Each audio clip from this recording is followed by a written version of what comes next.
इन दिनों भारत की राजनीति में यदि किसी का सिक्का सबसे अधिक चल रहा है तो वह है AIMIM प्रमुख असदुद्दीन ओवैसी। जब से उनकी पार्टी ने बिहार में 5 विधानसभा सीटों पर कब्जा जमाया है, तब से राष्ट्रीय राजनीति में उनका प्रभाव काफी बढ़ गया है। अब जब ये स्पष्ट हो चुका है कि असदुद्दीन ओवैसी बंगाल के विधानसभा चुनाव में अपना भाग्य आजमाएंगे, तो अब अटकलें लगाई जा रही है कि ओवैसी अब राजस्थान में भी अपना सिक्का जमाने का प्रयास करेंगे। इस खबर ने अब कांग्रेस की चिंता बढ़ा दी है। हिंदुस्तान समाचार की रिपोर्ट के अनुसार सूत्रों के मुताबिक बंगाल चुनाव के बाद ओवैसी राजस्थान में अपनी पार्टी के अध्यक्ष का ऐलान कर सकते हैं। उनके लिए यहां एक बड़ी सभा बुलाने की तैयारी सोशल मीडिया के जरिए की जा रही है। इसका अर्थ है कि जल्द ही राजस्थान में AIMIM पार्टी अपनी सक्रियता बढ़ा सकती है।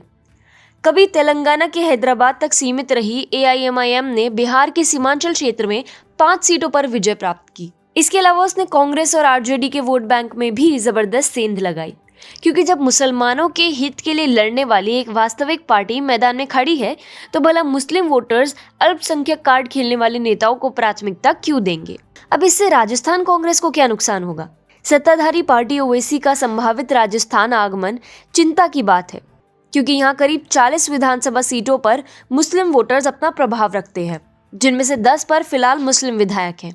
इन सीटों पर वर्षों से कांग्रेस पार्टी का वर्चस्व रहा है और अब तक यहाँ के वोट कांग्रेस के खाते में ही जाते रहे हैं।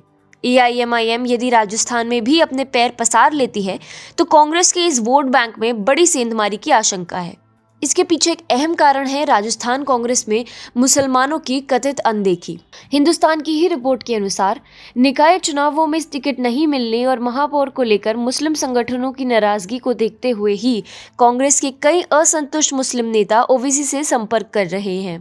प्रदेश में मौजूदा समय में 10 मुस्लिम विधायक हैं और ये सभी फिलहाल कांग्रेस के सदस्य हैं। इसमें एक विधायक सालेह मोहम्मद सरकार के कैबिनेट मंत्री भी हैं। अब राजस्थान विधानसभा में कुल 200 सीटें हैं, जिनमें से कांग्रेस के पास इस समय 105 सीटें हैं, यानी बहुमत से 4 सीटें ज्यादा। ऐसे में यदि कांग्रेस के 10 विधायक ओवैसी के साथ जाते हैं तो राजस्थान सरकार अल्पमत में आ जाएगी। यदि कांग्रेस किसी तरह वर्तमान हालात को संभाल लेती है तो भी आने वाले चुनाव यानी 2023 के चुनावों में उसे भारी नुकसान होना तय है। तो इससे किसको सबसे अधिक फायदा होगा?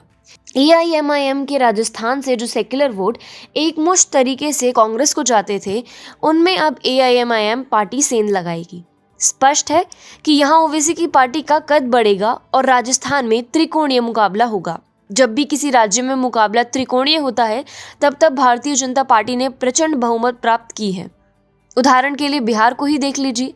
पहले ये लड़ाई केवल नीतीश कुमार और तेजस्वी यादव के गठबंधन दलों के बीच दिखाई दे रही थी, लेकिन ओवैसी के आगमन से पासा पूरी तरह पलट गया, जिसका सर्वाधिक लाभ भाजपा को ही मिला।